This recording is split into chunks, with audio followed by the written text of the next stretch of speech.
folks. Larry Rolla here. I tried something new and I think it worked. And I'm going to bring on my pals. Hi, Ant. Hey, Larry. Hi, Joe. Did it work? Hey, I don't know. It Larry. seems the same. All right. But nothing screwed up, right? No, nothing screwed up. No. Because I put this thing up first rather than. Oh, okay. Yeah, that worked. Yeah. All right. You're done good. I tell you, I'm going to be writing my own programs pretty soon. Forget it. Yeah. What? I see Anthony like mirrored, like my picture of Anthony is like, okay, now you're okay.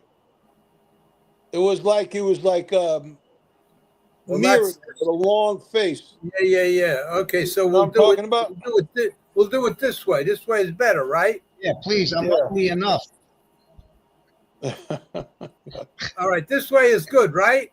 Yeah, I guess. I don't know. That way is better I than hope this Eddie's way. all right. He must have fell asleep. Eddie? I don't know. Yeah, maybe. Hopefully. Well, all right. Well, maybe he'll pop in later. All right. Before I go any further, I got notes all over the place here because people are telling me why don't I prepare for these shows? And I prepare and I write things down, and I don't know where I put them. If I write more than one thing down on a piece of paper, if I write two things on two pieces of paper, I got them all over the place. So sounds like me. So anyway, before we go on, Thursday show,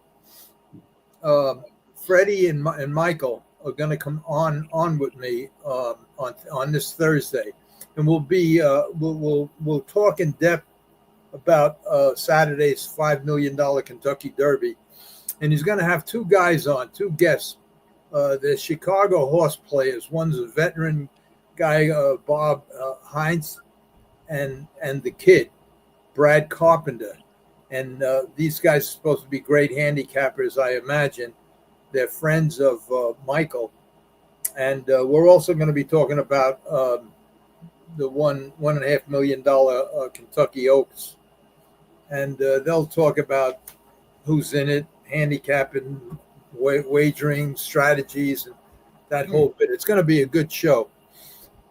So I'm supposed to post this, and I probably will tomorrow on Facebook because that's the only way I know how to do it. But anyway, Thursday that's what's going to happen. And I'm supposed to say it again at the end of the show. That's what Michael said to do, but I'll forget. So I said it, and it's over and done with. The other thing I wanted to talk about before we get going, and you know what's sad? I don't know how you guys feel. I think I'm 10 years older than both of you guys. And 14. 14? Yeah. Don't rub it in, Anthony. I was going to tell him 18, but I said 18? I'm 18 years older than you, Joe? You're 84. You're 17. Yeah. I'm 67. Anyway, it gets, my whole life was in the fast lane for more reasons than one. Some good, some bad. But whatever it was, good or bad, I was in the fast lane. Now, because of a lot of things that happened between the operations and my knees getting replaced and old age and everything else, I have too much free time. And I don't get depressed. But I was just going to say it's depressing. I have a hard time watching television and watching these, the people and the kids in the hospitals and the veterans and on and on and on. And years ago, I used to contribute to them. I'd send them each $100. And then it got more and more and more and more and more and more. And then they give these numbers out. Before you know it, you have 100 different agencies, companies calling you out for contributions. And then you get to the point in your life, well, I did anyway, where I just can't afford to put out $1,000 or $2,000 every month for donations for these people, and they get you on this list. And it really bothers me that I have to not answer their calls. It bothers me. The commercials bother me. The abuse of people and horses and dogs, all them commercials.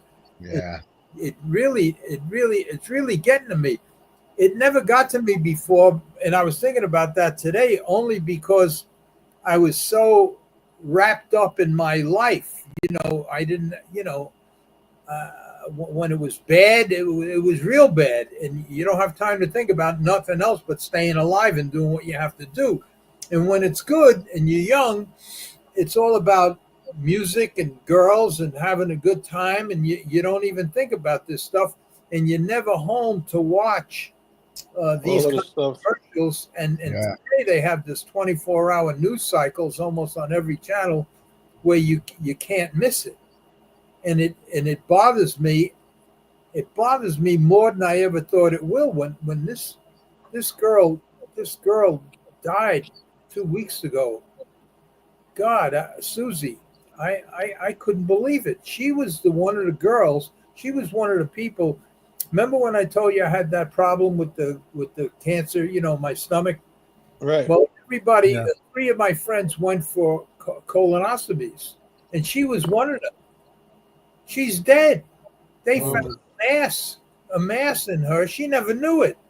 She just called me up and she says, "I'm so sorry for what happened to you, Larry, and this and that." And I says, "Susie, just go get a colonoscopy." She went, and I says, "What'd they find?" They said they found a mass. They want me to go back in 2 days, and she died. She died. My other friend died. My other friend Jimmy, they the same thing as me. What happened to him? And it just seems like every phone call, you're almost afraid to answer the phone.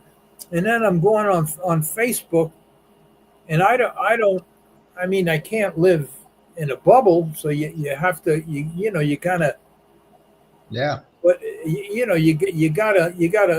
you can't escape it. Like I used to have parties every year, and I'd have 500 people, I'd have 400 people, 300 people. I had to stop the parties because my mailing list was down to like 40, 50 people.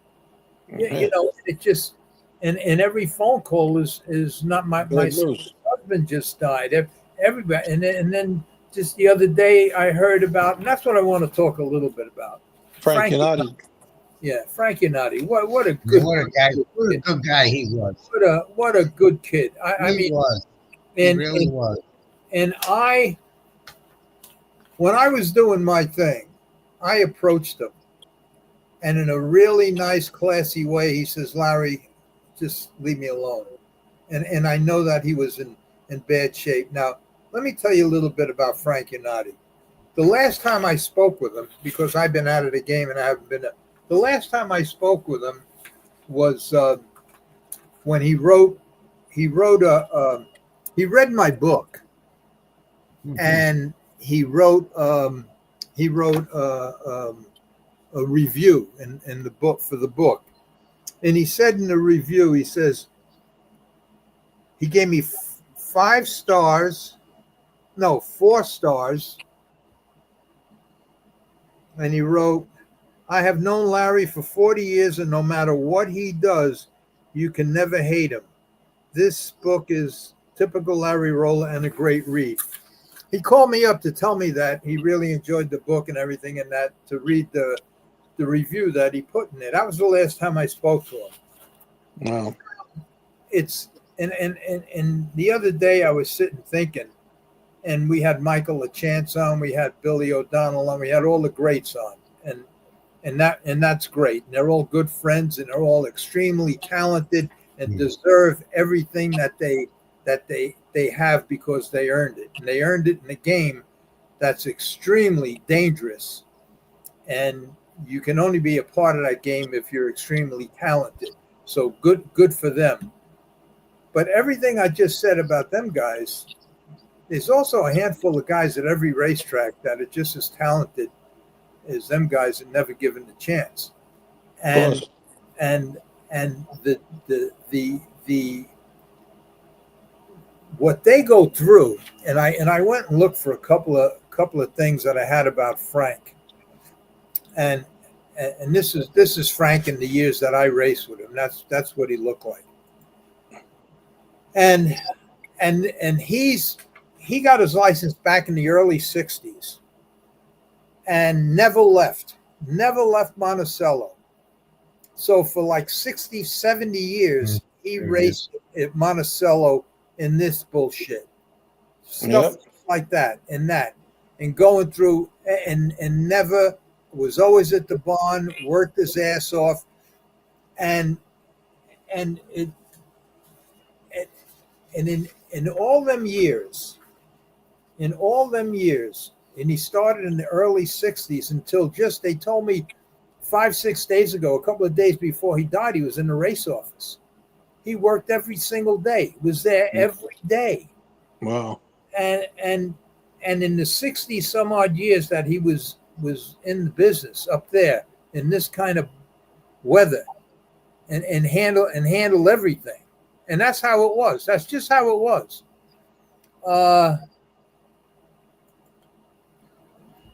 In all them years, he made a total of $4 million in purse money. Wow. $4 million. If you kind of deduct all of that, that's like 50,000-60,000 a year. Out of that 50 in purse money, out of that 50,000-60,000 a year, he gets 5,000. That's why one podcast that I did, I said when I first, and this was way back, one of the podcasts, when I got to Monticello, they had a bookkeeper, accountant that did everybody's books. Everybody put in for the same thing, 5,000 in earnings. Even the only one that did a little bit more was John Gilmore. And oh, here's Eddie. Wait a minute. Oh, good. Eddie, what happened? I fell asleep, you bum. No, I was watching the Nick game. No, you weren't watching nothing. I swear to God. Yeah. All right. So now you just have to catch up. We're talking about Frank Unati, and I'm sure you know. You get $100 fine, $100 fine, and a 10-day suspension. 10 days, yeah. Be in Larry's office tomorrow at 12 o'clock. Yeah. Me? All right. So now this guy got married in the early 70s, I think, or late 60s. I think he had 3 kids. He raised a family, did the whole bit, and I think his father Rocky told me that he wanted to for him to go into journaling. He went to college and the whole bit, but he loved the horses. And this is the bullshit he put up with every year. Never left there. And there's one guy that you'd see on the track no matter what the conditions were, and it was Frank. He was 82 years old, and I think he had 5 horses. Anthony called me up, Anthony DeSimone. I think he says he gave 4 of them to Tommy Merton and 1 to Betsy. I think that's it. So he had 5 horses in training when he passed away. Now here's a guy, and this is what gets me. It gets, even though he did everything by the books, and believe me, there was one, I try. Look, I'm going to say something stupid, but that was my life in the whole. You read my book; it's out there. I try to corrupt him. Back in the early 70s because I knew that he was struggling, and I knew that, and when you go to these smaller tracks, it's not easy because there's almost a sign at the Sablegate, let's make a deal. And that's just how it is at these smaller racetracks. Mm. But he was one that stood up, and no matter what, and he just stood. He was just a good kid. And when I read that his earnings for all of them years was $4 million, and out of that, even if he gets 10%, what was he earning? $3,000-4,000 a year? I mean, how do you But he did it. He did it. Never would take nothing from nobody. Worked his ass off. It was just, and raised a family. And his father, Rocco, he helped him. But then he passed away, and it was just. Yeah. And It's a tough life. It's a tough life. It's I tough. sent him a horse. I sent him a horse called Fat Guy in a Little Coat to train Frankie and Johnny DeSimone. We trained him up in Monticello. We sent him down to Yonkers, and I owned the horse, and Johnny drove him, and we win. And that was the first win Johnny had at Yonkers, and I don't know how long. But Johnny was really close with Frankie. He drove a lot of his horses. He was a guy, just like he said about me. He was a guy you could never hate. I mean, he was just a good guy. And you know what? And then I start thinking about that. And then guys like him, and there's a bunch of them up there. There's a bunch of them in Monticello and at every small racetrack. That's why when I did what I did with Shula at the smaller racetracks, when Shula says to me, "Can you get anybody else?" and I says, if there's 100 guys here, I could probably get 100 of them. I mean, that, it's just, let's make a deal. Everybody's starving to death with $800 purses back then, $1,000 purses. Everybody was starving and living in tack rooms. On the thoroughbred side, it was just greed. It was just all them top jockeys. And I don't have to go through the list. It's in my book, and it was in all the newspapers. It was just greed with them. They just wanted the money and the cocaine. They wanted cocaine. They'd rather have cocaine than the money. But that's a whole other story. But when you get to these guys, and it's great talking to Michael and talking to O'Donnell and Ronnie Pierce and all of them guys, they deserve everything they had. They Ronnie Pierce, the reason he had to leave was he broke his back, he rods and this and that and everything. I mean, a lot. But there's guys that have the same injuries, and this is what I'm saying this so nobody loses track of these guys. And when they talk about, well, there'll only be 3 or 4 racetracks left in Kentucky, what about all of these guys that are just in love with the horses, like Frank was, and now all of these racetracks are going to close, and all because of greed. And I have a picture here. I think I put it up. Maybe I did. I have a picture here of. No, I didn't put it up.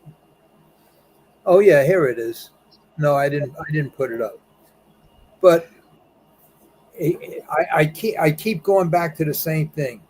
You get guys, you get judges that don't know what the hell they're doing.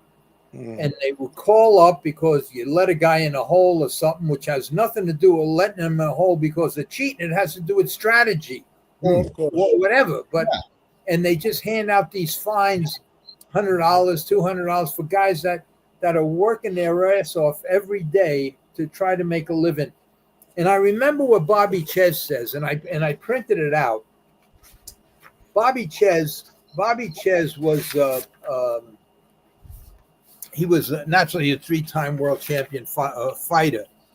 And he was asked once, he says, the question was, you are one of my favorite commentators because, like most ex-fighters, they call the shots.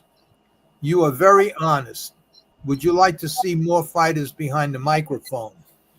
Now, he talks about, the first sentence he says, think about this, Larry Merchant. Now, for those of you that don't know who Larry Merchant is, Larry Merchant was a longtime commentator for HBO Sports presentations. Yeah, and he did all the boxing for home box and pay-per-view and telecast, and he was considered the greatest television boxing analyst of all time. Well, here's what Bobby Ches says about that. About the question he was asked. about being honest and what's he think should more fighters be behind the microphone calling these fights. Here's what he says. Think about Larry Merchant. He never took a punch in the mouth. He never trained or trained a fighter, never ran or sparred with somebody, and never had the duress of having 100 punches around thrown at him to duck them, slip, roll off them. He couldn't tell the difference between a fish hook and a left hook, in theory. In theory, yeah, he was a good observer and he watched the game and been around the fights, but he's no better or worse than any good boxing fan. I don't care who across the board it is.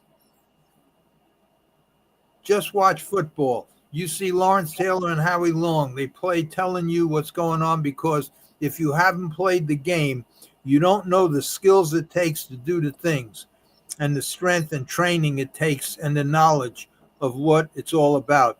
If you don't understand the entire process, you don't really qualify to be an expert. You're not supposed to have experts analyzing if they haven't done what they're talking about. That's exactly how I feel about the judges. That were all Without a doubt. political That's appointments. absolutely true, Yeah, but- because you could take the horse racing and you could see the people who are running the horse racing industry. They don't know. They never sat behind a horse. They never touched the horse, and they putting out these rules and regulations that are totally off the wall. I mean, they're ruining the game. Not the bettors, not the public. It's these people who are running the establishments in the race offices and outside the race office that is totally asinine. I mean, And it was guys like this, Frank Unati, that kept this game going. They were the ones that made it, that kept it going all through and for him it was close to 70 years that he kept it going. And then you get these political appointees, these owners or managers of racetracks that are living on 3 or 4 different pensions, have millions in the bank, have homes in Florida, all over the place, and they're the ones that should have been promoting the game, and they did nothing about it. And now, who's going to suffer? All the guys like this guy, right? Yeah, all the small guys. And it's Frank Unati would race for a bushel of corn. That's how much he loved the game. He just loved it. it. It was Good in his care of blood. the I horse. mean, Yeah. a good egg. Good egg. Yeah, it's sad. They say he died of cancer, that he had cancer, and then I think they said it went into remission. And he was in the race office. Anthony told me just a few days before he died. Yeah. So it must have came back. I don't know, but that's another thing. And while all of these judges had all kinds of health insurance and pensions and everything else, these poor horsemen, they had nothing. Nothing. All them early years, no insurance, no nothing. It's just like Bobby Merton. When Bobby Merton, they all know the story, but we were down, I'll just mention it real quick. Bobby Merton was in a race, and we were right halfway down the stretch, and Bobby Merton was probably going to win the race, and I was right behind him on the outside, but behind him, and his horse, I think the front hobble hanger broke, and he went right down real quick. Well, my horse, naturally, I was right behind him and ran right over him, and his foot and pushed him right forward, right on top of the horse, but his foot got caught in the stirrup, and we woke up in the hospital because I got busted up too. I landed on a hub rail, and a couple of horses landed on top of me, so I broke a bunch of ribs. I broke a bunch of stuff, but anyway, I'm looking over, and I see Bobby Merton's leg from the knee down just laying next to him. It's not attached. Oh. And it's attached by skin, so it was like folded up. So his shoe was up by his head. So I asked the nurse to get me John Manzi at the racetrack, and I says, you got to get this guy out of here and send him to New York. That hospital up there, I mean, it was not a good hospital. Anyway, that's what they did. They wind up saving his leg, but he had no insurance. Nobody helped him. And what Monticello Raceway did, because he was out of action. They gave him a job. They gave him a bullshit job. I think a few hundred a week to be the stall man or some bullshit thing. And it was just terrible. And these are the guys that put on the show. And now his two sons are up there, and they're doing well. But what's going to happen when that track closes? You know, what are these guys like Frank? These two American kids. That's all they know, and they're good drivers. That's all they know. But another reason for that is because a lot of them never wanted to leave Monticello. And there was a lot of people I know in the entertainment business that had they left the neighborhoods that they were in, they were superstars in their neighborhood, say singers and entertainers.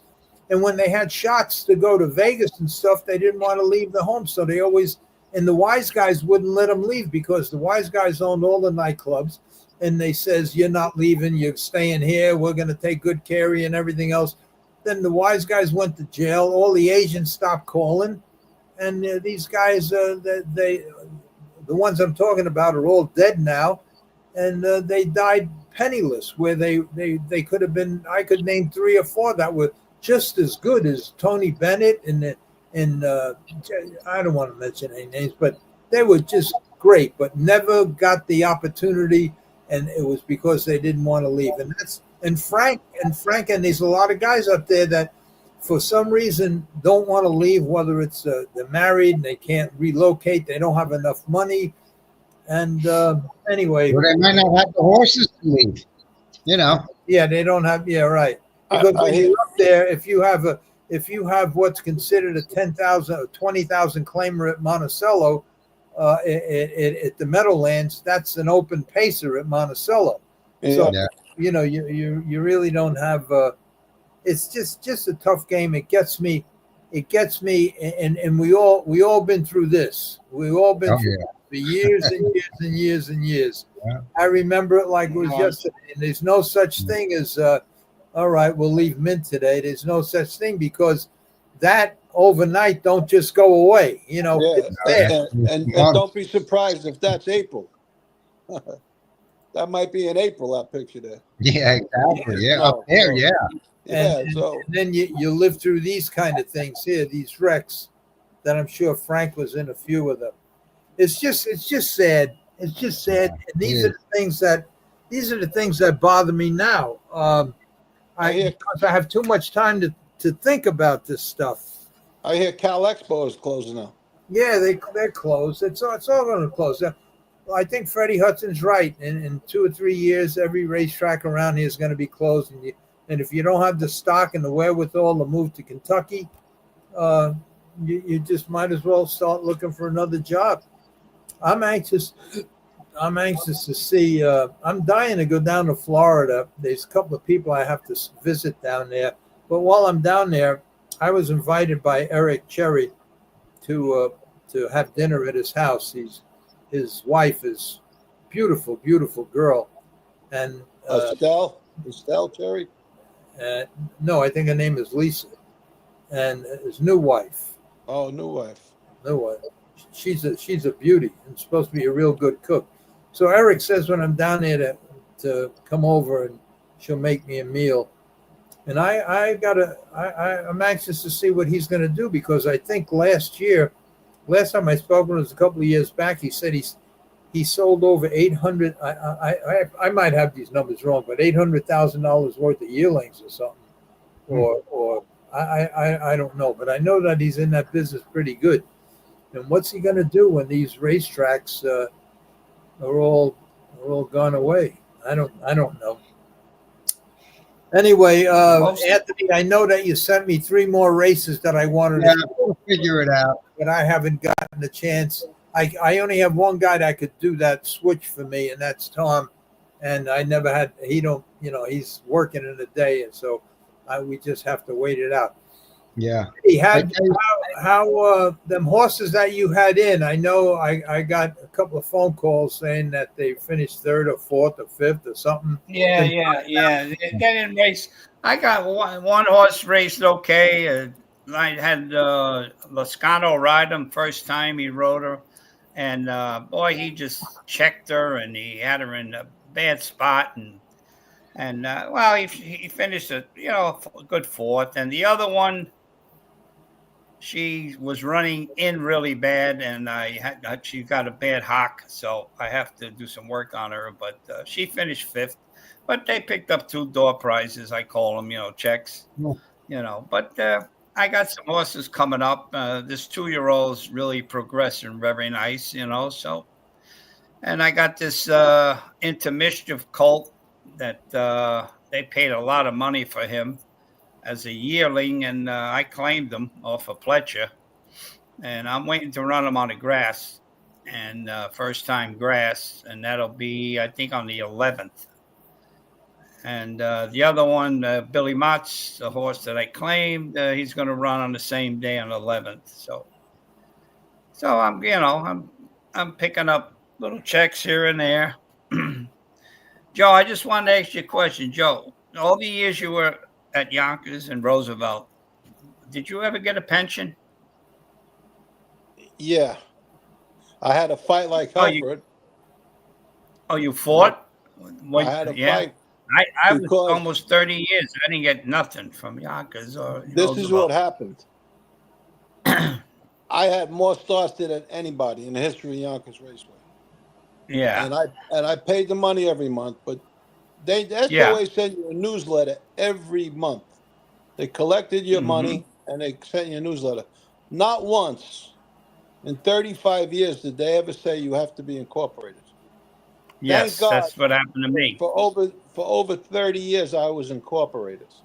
Okay. Oh, different corporations, but I was incorporated, so I got pretty much a full pension. But they didn't want to give it to me because they says in my divorce agreement there's a clause in there that pertains to the pension, and I forgot what you call it, but if it's not in your divorce agreement, they told me I was not entitled to the pension. And I says, that's impossible. I said, it's not in a divorce agreement. They says, no, you can't get it. So I called up my friend Sal DeMario, who went to Columbia University. I met him in college years ago. That's my pal. Columbia, but anyway, he was friends of mine for a long time. He's he works for the tracks now and stuff. But make a long story short, he got me hooked up with this lawyer in Illinois, and that's all he did was pensions and this disclosure. And that lawyer told me, he said, I'll take your case for nothing. They're jerking you off. They says, because you're supposed to be entitled to that pension. And they called me, no, you can't get it. You're not getting it. Done that. I says, okay, I'm calling this lawyer up, and you'll be hearing from me.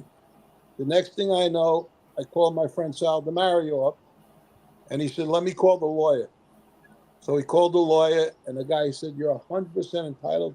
If it's not in if it's not in the divorce agreement, it doesn't matter. If it is, it is. But if it's not, it's not. So you're entitled to it. And that lawyer called Joe Feraldo up and told him, this is what I do for a living for 50 years, he says. And I'm licensed in every state in the United States. He says, you better give that man his pension because you can't beat me. 2 weeks later, I got the pension. Yeah, I didn't get, because I wasn't involved. Very careful. It's the first time I mentioned anything about it. But if I didn't have that connection, I would have got screwed. Yeah. And nobody raced more horses than me. I didn't get $1 because I wasn't incorporated. You were incorporated? No. Oh, that's the reason. No, I didn't know that. Tell you that. They never tell you that. No. They never ever once tell you. And I told them the first meeting I had. I says, you guys never mentioned once that make sure you're incorporated. Never once. Right. Because you know how much money they got? How do you think they go to Italy and all these places every year? Yeah. You know?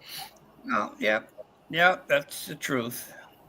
I mean, But I just figure I asked you that question because I yeah, know a lot of people, because they didn't get incorporated, they've been in the game 25, 30 years, they don't get it, nothing. it's sad. Yeah. That's a shame. But all your grooms and all Yeah, and stuff, they all got they get all their pensions because you signed every month, exactly. and you paid that insurance fund. What Right. was it, $100 a month or something, Yeah. whatever? Yeah. Yeah, and you signed the form every month, Yeah. put down the guy's name and stuff. Yeah, they got Yeah. the pension. You same at Belmont. They're all covered. The grooms, hot walkers, jockeys, trainers. I finally got insurance from the Aqueduct. I finally got it because I had 73 starts last year. So I was involved, so they're giving me insurance. Or I have insurance here at home, but they reimburse me, Okay. so which is good. But a lot of trainers and A lot of guys got drivers beat, get really nothing. beat bad. Yeah, they Yeah. got beat. That's a shame. It really is a Yeah. shame. Larry, how you feeling, buddy? I feel good. Not a boy. I took my test the other day, so Yeah. I'm waiting for the results. That's that test that The can new show one. Yeah, Yeah. and so I'm waiting to see the results of that. Good. Got a lot Good. of questions here. We should go down. Let's just go down this list and say hello to everybody. That's what Tommy Sticks tells me to do. Okay, here's your brother Anthony. Hi, Dominic. Hey, Dom. Okay, Hey, Sundance. Dominic. Hello, Dom. Oh, they're having their love affair then. Yeah. Okay. Hi, Sundance. Always good to hear from you. Okay. Sundance. Hello, Larry, Joe, Eddie, and Anthony. I love when you guys are on. You're the first string. All right. Hello. Glad to hear from you. Okay, Sundance. Hello, Larry, gentlemen. Okay, here's Angelique. Angelique. Hello, Larry, Anthony, and Joe. Eddie's here now. Hi, Angelique. Okay, let's see. We're gonna get down. Yeah, Eddie, you didn't come on early. You see, you lost the hello. Bob says hit the like button. Yeah, that's another thing. You gotta, but you see, I think when you watch it on the telephone, and I think most of the people watching it on the telephone, you don't see the like button, I don't think. But anyway, the people from all the people that do this, they say you got to get more likes. You got to get, well, I keep forgetting it. But anyway, if you see a like button around, hit the like button, hit subscribe, And ring the bell. ring the bell, do all of that Come stuff. on. Well, you know what it is, Larry?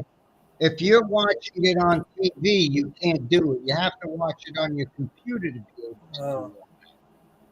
Well, the reason I know is because you got to pay for this stuff. So the other day, I don't keep track of it. Shaman does it for me. She says, Larry, this is due, 360, 380, 180, so it all adds up.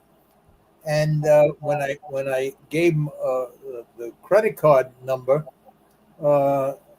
they says something with the Algorithm. Algorithm. Yeah, if you hit like and everything, they were telling me what to do. And they also said that there's companies out there that you can hire that do all that stuff for you. But my plans are to make my movie or TV series and just have fun with this. It's starting to get a little serious now because Freddie comes up with these. He's working on a couple of big things, and that's why we do with us guys fooling around on Tuesdays, and he comes on Thursdays with some heavyweight people and some interesting information because he turned into a pretty good lobbyist in Washington to try to help this game. Another thing I was going to do, I don't know if I'm going to do it or not, but it bugs the hell out of me, and I can't do it when Freddie's on because he'll yell at me. because Freddie is 100% with HISA, and I have it right here. I don't know if you guys could see it. They want to spend 773,500 on the safety of latex, and they're going to do a 2-year study. That's going 2-year study. That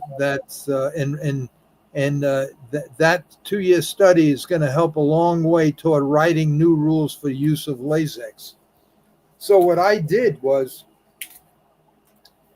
and it's shit like this that gets me crazy, because they're spending more money than poor Frank United made in 30 years of racing. It gets me sick. It's a waste of money. It's a waste of. Why would Freddie be for that? Because they took they slammed the door on any drugs and anything. You can't give absolutely nothing. Eddie knows this. We've been through this already. Right, I understand, but so now they a lot less horses are dying, a lot less horses are doing. But let me just I wrote something. I wrote a couple of things, and I'm gonna put it all into one letter. And I told this girl Lisa, who heads this HISA thing, that I would send it to her. I says, why don't you just send me $10,000 and you could eliminate that, that study. Excuse me, but we're four-way partners. Yeah. You forget about us, huh? Thanks, Joe. I'll ask for a little bit more. No, 40,000. I have a whole thing here. Should I read it? It's one page. Should I read it or just leave it alone? No, read it since you're on the subject. All right.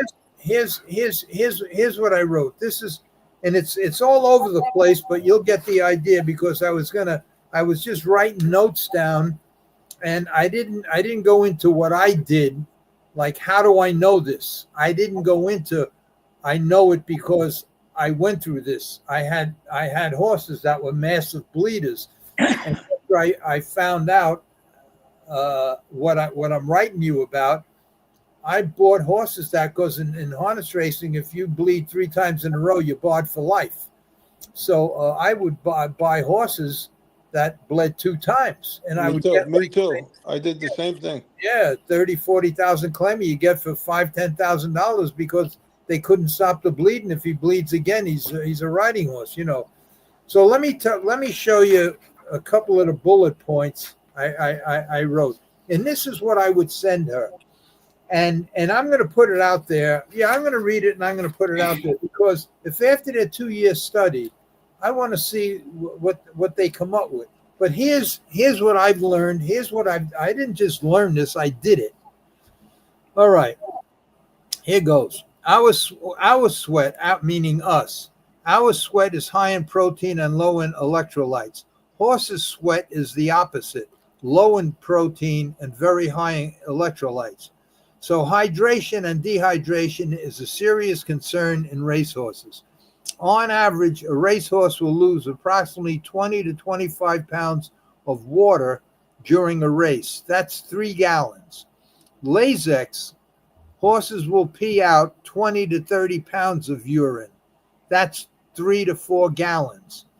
That's a total of 7 gallons or 56 pounds. Now, an 1,100-pound racehorse is 70% water. That's 96 gallons or 770 pounds.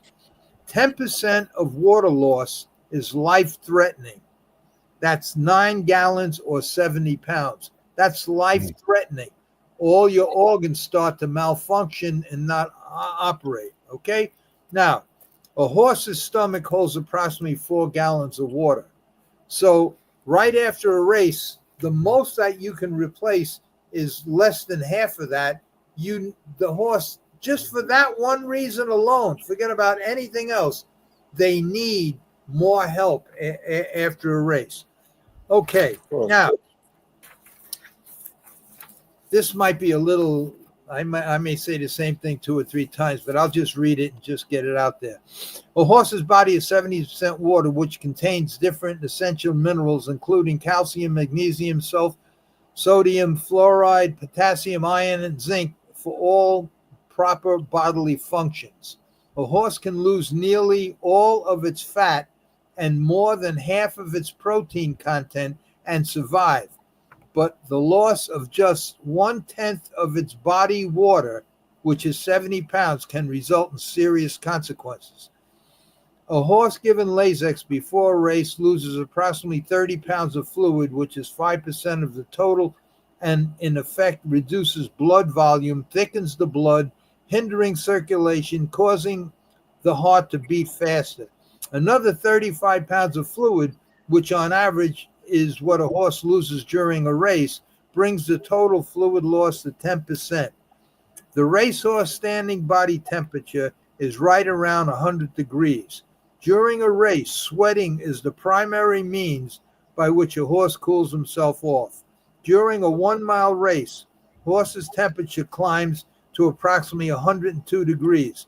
If a horse's cooling temperature system is not working properly because of lack of fluid in its body, the horse's temperature can reach 103, 104, at which time internal organs start to fail and many bad things begin to happen, including a rapid decline in performance and life-threatening heat stroke. Now, that's as much as I'm going to read because and that's why also because of all the vitamins and minerals which support bone structure and healthy bones, all of that is being affected. I don't understand why they have to spend $1 million and go through a 2-year study when I just told them everything they have to know. Because it's politics. It's kickback. Yeah. All right, That's why, like everything else. You know who's paying for this? Yeah, the horsemen. No, yeah, Oh. the owners. The owners. Heiser is now going to charge the owners $340 per start. Oh my God. For what? Entrance fee for Heiser to pay for this shit. I Right think now- I think they're having some kind of drive to raise some money. Is that just the thoroughbred thing? Well, that's thoroughbreds, right? You know, because Heiser is not involved with the harness, but it's thoroughbreds. See, right now, they're trying to offer incentive programs, which they make you laugh. They say race your horse at Monmouth. We'll give the trainer $500, and we'll give the owner $1,000. At time that you get that money, Heiser, you'll come out. The trainer comes out with 280 because Heiser took everything more or less, and the owners come out with just enough to pay for the shipping. I don't know how much. Monmouth, I think, is $100 and something per start. Saratoga is going to be enormous per start. It's getting out of hand. It's totally out of hand. Everything on a racetrack. You know how much a bottle of ball solution goes for? It can't be more than $10. Yeah, right. Yeah. I was going to say $12, the most I ever paid for it. $35. Oh my God. A bottle of liquid DMSO is $30. Everything is so high. I went in the tack shop and bought 5 pounds of poultice, a ball solution, a DMSO, some elastic vet wraps, and some base bandages. $245. Why would you use ball solution? Because if the vet that comes in the morning finds one piece of scurf, I don't scurf. I mix a paint. I've been painting these horses for years. That's why I don't tap. I don't inject. Once in a blue moon, when I see there's a little inflammation, I gotta tap a hock or something, But I don't tap knees. If I do tap knees, I go from behind. I don't tap in the front. It's I mix a paint that Dr. Brennan made for me, old Dr. Brennan, that I still have his remedy, The old recipe. and I've been using it. It does not skirt for horse, And then what do you call not Tybins, that other tack shop, Kelly's across the street from Belmont. He has a paint that it's called oh Jesus, something 3, Heart and 3 or something like that. Well, it's $100 a bottle. It's good for both tendons. It's good for a lot of suspensories, and I tell you, if you know what you're doing, you can keep a horse sound. As time goes on, sure, you're going to have to basically maintain them with a couple of, and you can't do an internal blister no more. That's totally out of the question. And I would say 85% of your thoroughbreds at Belmont Racetrack has sacrum problems, stifle problems, glutes, and the whole works behind, because of the track is like Jones Beach. And Larry, they need their strength to push off. Well, I wish I have a chart. I don't have it. I used to keep about 50 pictures here. So no matter what we talked about, I would have a picture to describe it. I had a picture here showing what part of the horse's body was fully complete by the time they were 5. And the last thing that gets set is the high end of the horse. The high the world bone, the world bone, sacroiliac. Yeah, that whole area. Yeah. So if that's the case, and they start riding these horses as yearlings and early 2-year-olds, how could you not pay attention?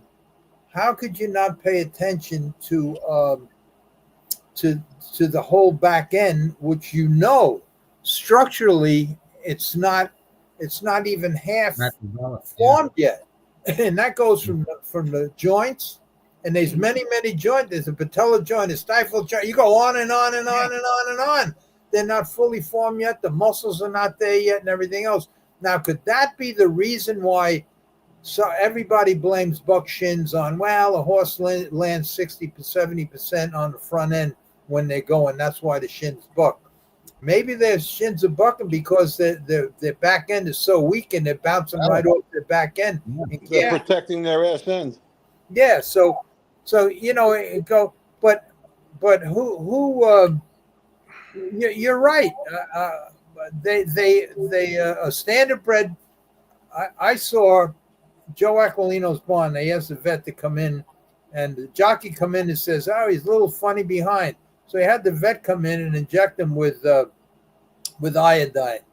And the iodine they use is basically the same. It's 30% iodine, 70% almond oil.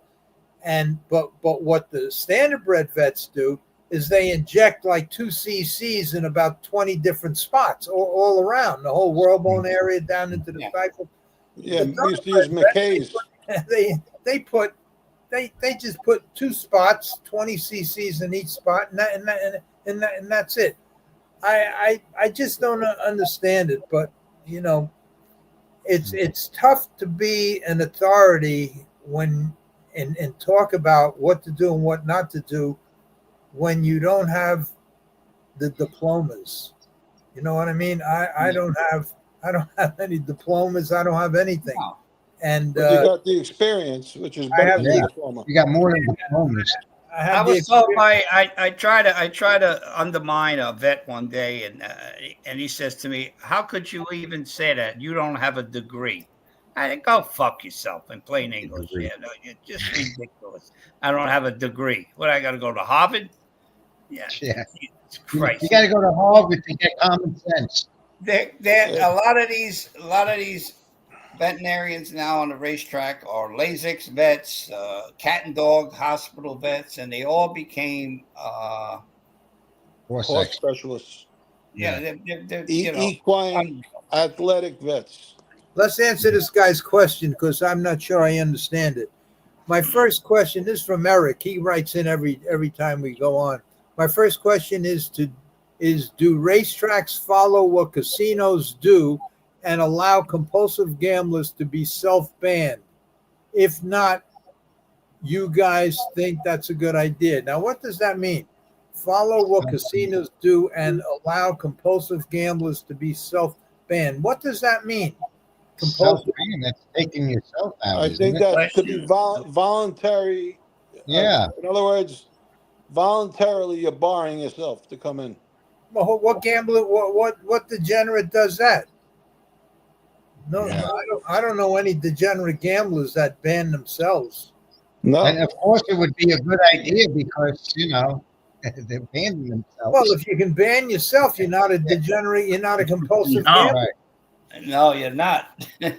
Eric, I'm sorry we can't answer that question, but any compulsive gamblers I know, they would do anything they could to make a bet or get to the racetrack or casino. Yeah. Okay. Ted says I have the Kentucky Derby winner. Well, All right. just remember one thing. The less you bet, the more you lose when you win. Now remember them words. The less you bet, the more you lose when you win. All right. Who ask him who the winner is? Yeah. Who is he? All right, Ted. They want to Ted, know who's the winner, Ted? They want to know who the winner is. Probably going to pick journalist. Okay, here's my friend Tommy Stiggs. Good evening. Good evening, Tommy. Good evening, Tom. I'm going to Tommy. get my results in another week and a half, and then we're going to go out to dinner, me and you. What about us? What are we, Wood? I asked you last week, Tommy, to name a day. I know that he does, Tommy. He does podcasts in the morning, in the afternoon, at night, on Sundays and Saturdays. But you got to give me a night, one night during the week or even a weekend when you're not busy, because I want to go to that place. What's the name of the place again? One of you told me. Oh God, in Nutley, that place with Chicken Savoy. Oh geez, somebody told me the name of it. I forgot. All right, so Tommy Stiggs, you could be getting a call from me soon. Tommy Stiggs says hello to everyone. Hello, Go Tommy. on, Tom. Tommy's a good guy. Tommy Stiggs is a good guy. What's this guy say? Jeffrey Bean, Larry, you're a good man. I try. Like I said in the book, I'm trying to get to heaven. It's easy, Larry. Great. Hope this week's show better than last week. Larry ranting about mob shit, though this was about racing. Yeah, but I thought the podcast name was Anything Goes. That's right, Greg. Anything goes. We can talk about anything we want. Right. Hope this week's show better than last week. Larry ranting about mob shit. What did I talk? Oh, yeah, I was talking about Joey Molino last week. Yeah, but the beginning of our show says the mob, the horse racing, the Right. mob at the edge or something. Like the right. But yeah, right. The Oh, track, you know what I did? the mob, You know and- what I did last week? What I did last week, we were talking about Joey Molino, and I had all these pictures up. Now, Joey Molino was a jockey, and I'm saying this because I know Tommy Stiggs is listening. And this.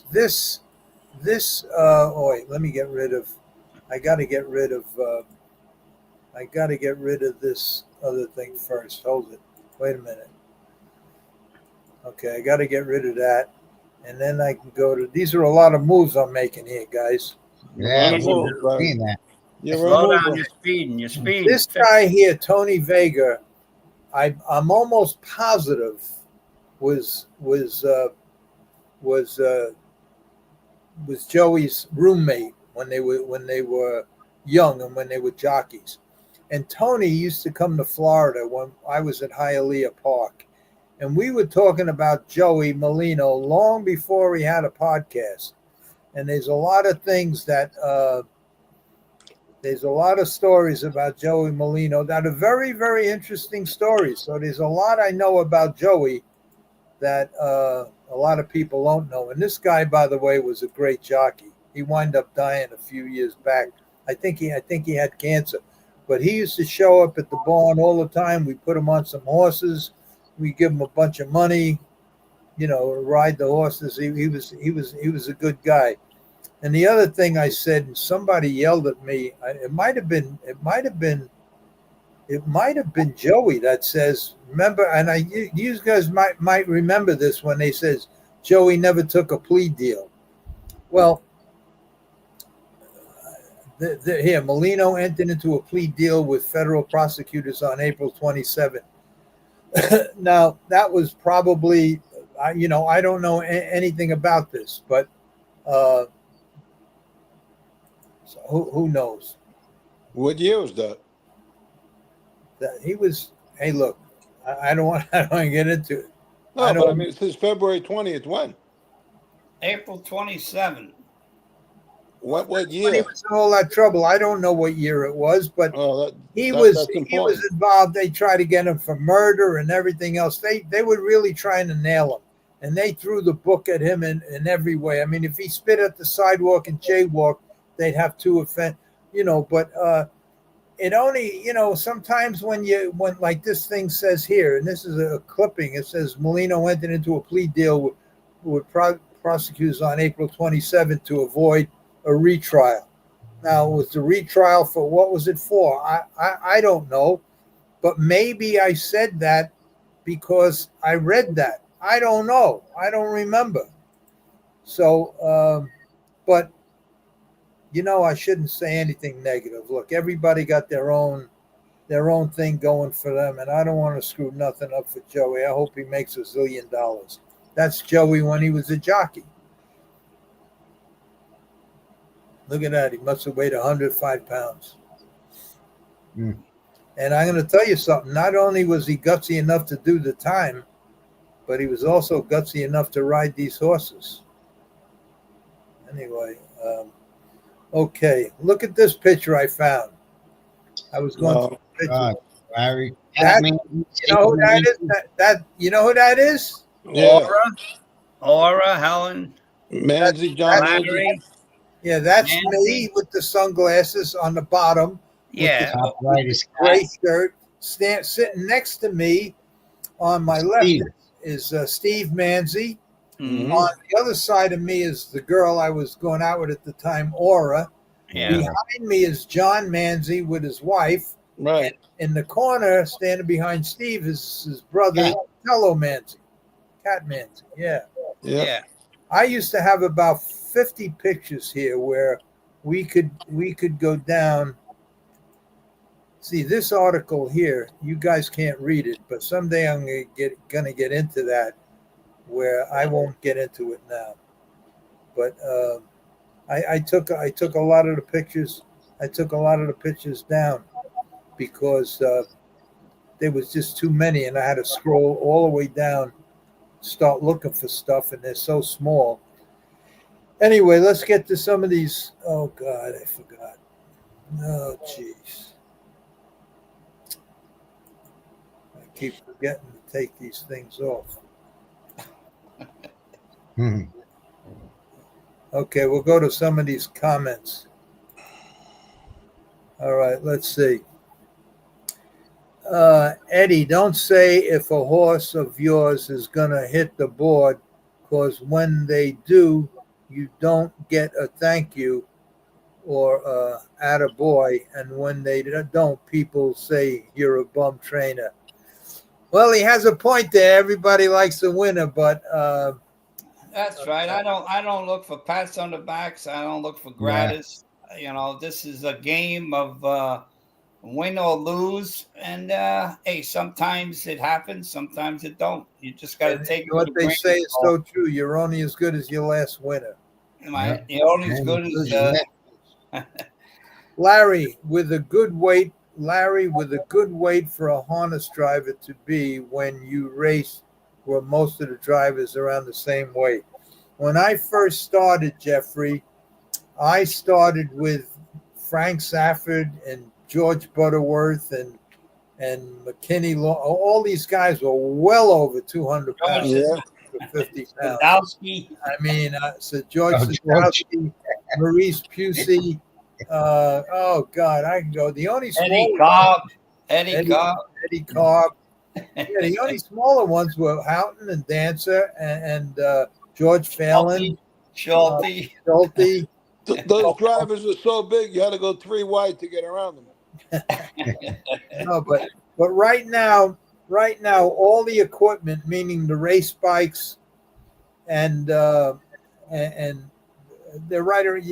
The perfect size and weight would be 150 pounds, 5'6", 5'5", 5'6", 150 pounds. That would be the perfect weight and size to fit in the bike without too much, because now these seats are back, and a lot of people don't realize that a lot of and when the modified harnesses first came out, everybody says, oh, they're great because they take a lot of lift off the horse, and that's really a detriment. It's not a help, and it was almost a disaster to put it on a trotter because they just couldn't really grab the racetrack good, and any horse that interfered.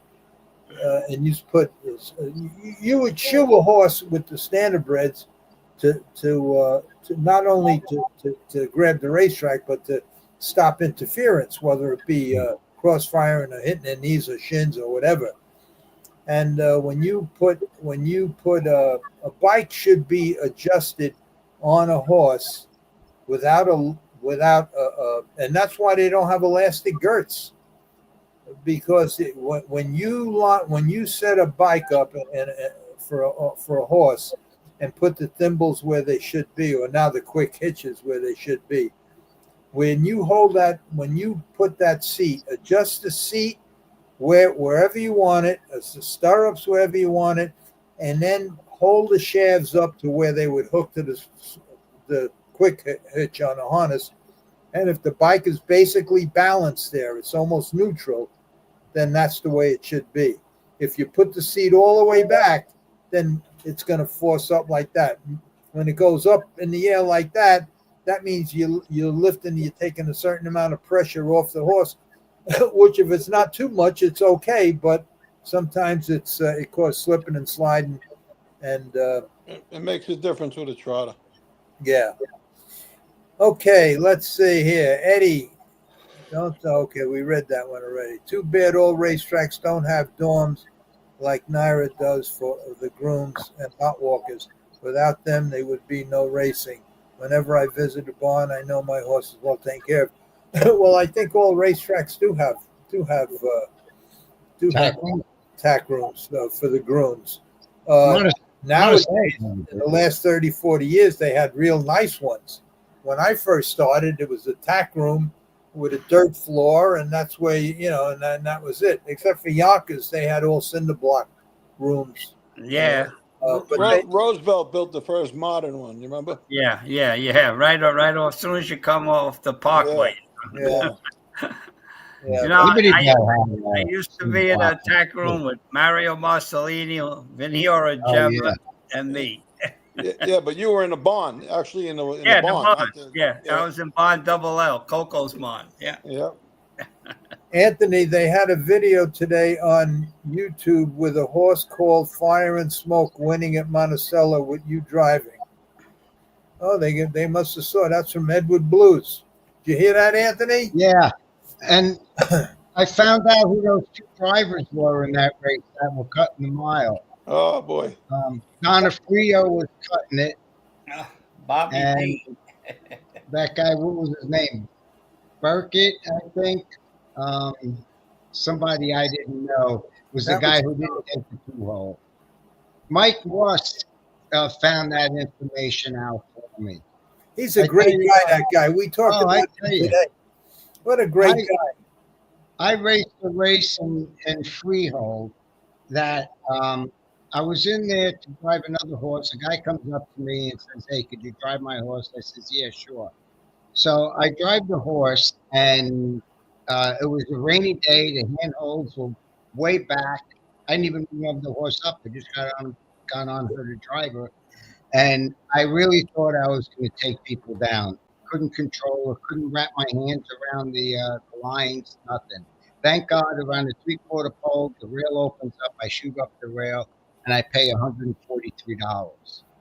I was picked last in that to finish last in that You race. sent me. You I sent me couldn't that find chart. that race. I didn't know the horse's name. I didn't even know what year it was. Nothing. This guy came, got me the newspaper article with the entries, the results, everything. Wow. He even found a newspaper article. Neville Noble had won a race in Yonkers, Joe March Jr.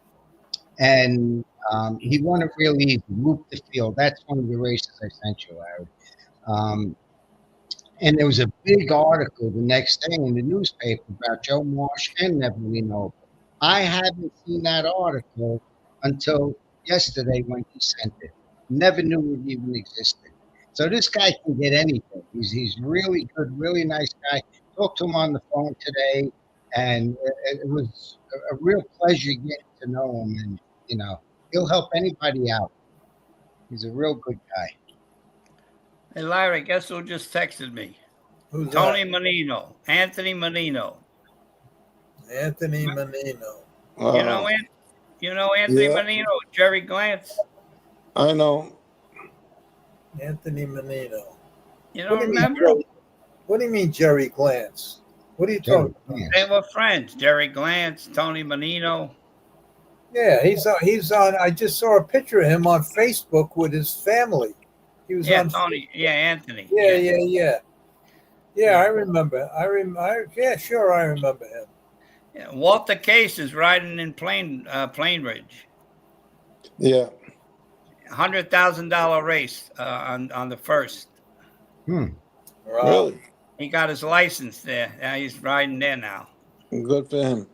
Ask Menino if he wants to come on the show and talk I about. just texted him that I was talking to Joe Guarino and Anthony and Larry. So I just texted him. So I don't know.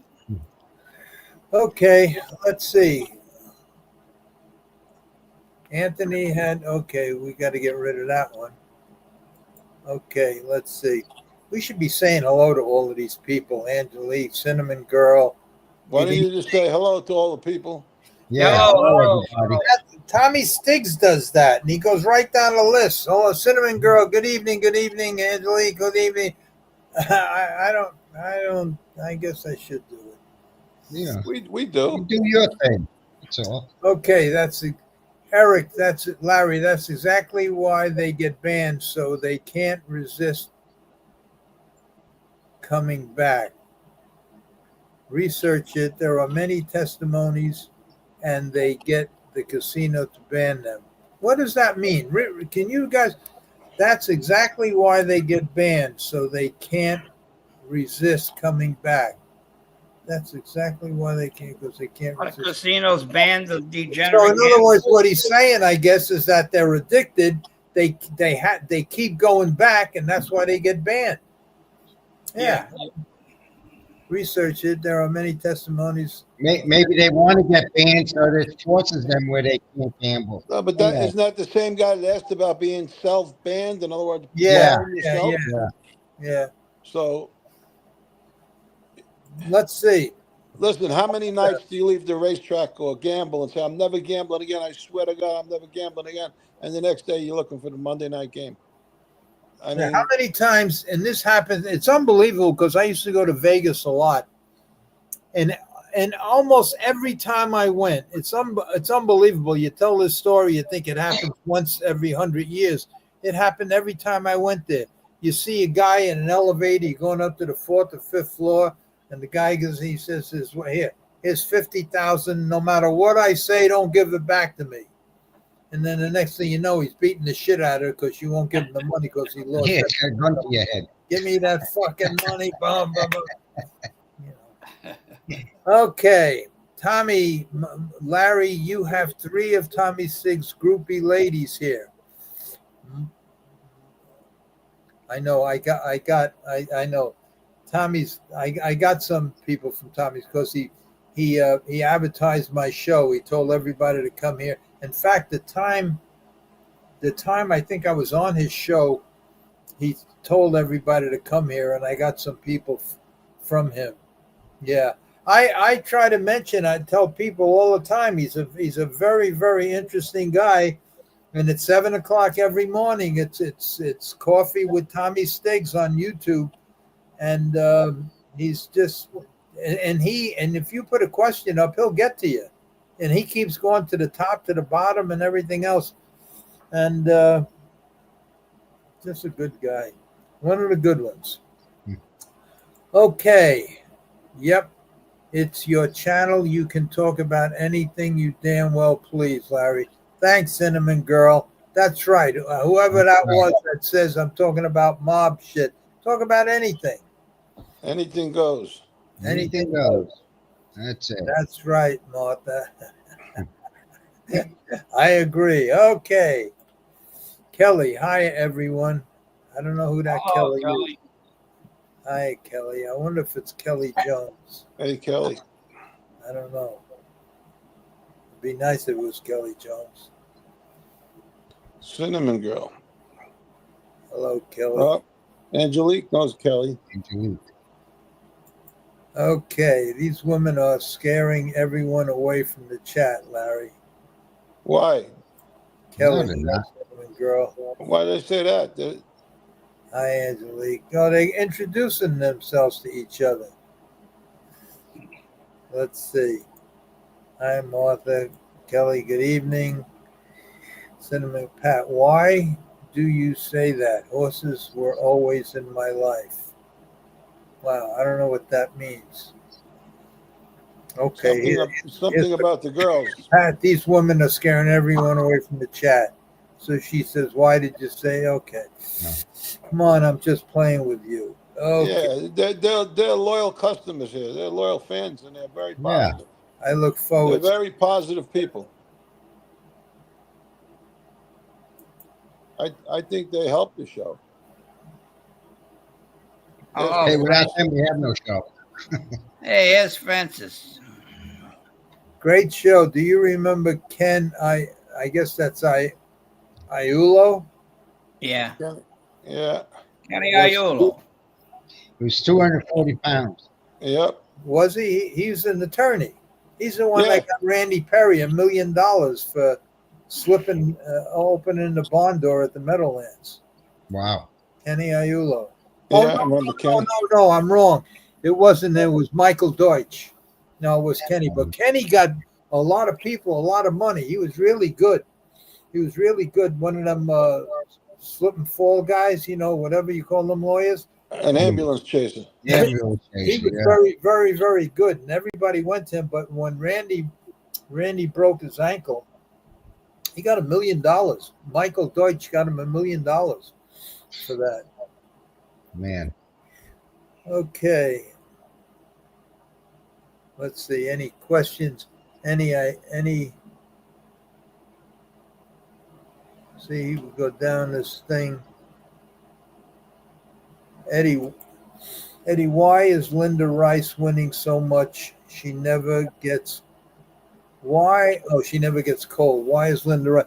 Well, from before you answer it, Eddie, I know one thing. She has. When I was going to do that syndication with her, after first I was going to do it with Julie Crone, and then when Julie Crone got married, had the baby, and it was a bid, and then she wanted to stay home with the baby, I contacted Linda Rice. Linda Rice has a perfect setup. Her father and her brother, I think, or family breaks the yearlings, and she has a all-inclusive situation there, and she's been around a long time. And so anyway, go ahead, Eddie. Well, Linda's always on a hot streak. She has a numerous amount of horses, and she plays the claiming game like it's supposed to be played. She'll claim for 40, 25, and she'll keep them to 30-day and drop them down and win. And then that's what classification. She knows how to play that claiming game, and that's why her horses are always winning and hitting the board, and she uses the top jocks. And when you got 300-400 horses or whatever, and you got You can do 100 at that. Belmont, you control. She win the spring title again. She won the fall. She's a hell of a good trainer. She really is. I never seen a woman work. I mean, I see her at the track at 5:31, and she's got a set of 10 going on the track, and she keeps bringing them out. And she's really a hard worker, man. And I give her. She signed for my license. She's really a hell of a nice woman, and she deserves everything she gets. Well, good for her. Jeffrey B., I call it East Elmhurst. My mom called it Jackson Heights. Well, I don't know why he said that, but I can tell you this: East Elmhurst, Jackson. It was Jackson Heights. Then there was East Elmhurst after 94th Street. I think Jackson Heights went from 94th Street to 82nd Street. 94th Street up was East Elmhurst. Then going one way, it was you went into Corona, but East Elmhurst and Jackson Heights were just like blocks away from each other. But okay, what's this say? Sundance Eric, can you call Larry and tell him he's skipping many of our questions? I read them. I don't know. Maybe I'm supposed to go back to the top. I don't know. You read every comment in most shows, Larry. That's as good as saying higher.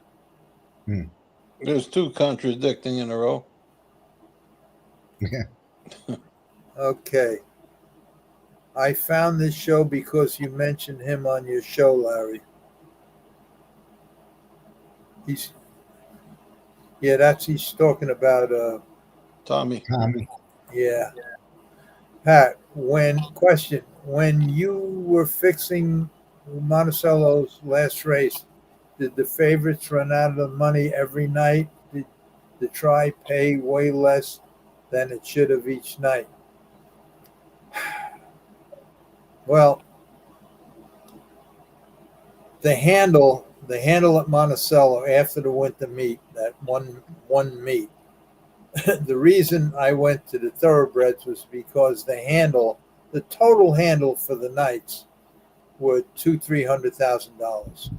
There was hardly any money in any of the pools. Don't forget, you have a trifecta pool, you have an exacta pool, you have a win pool, and there wasn't very very much money.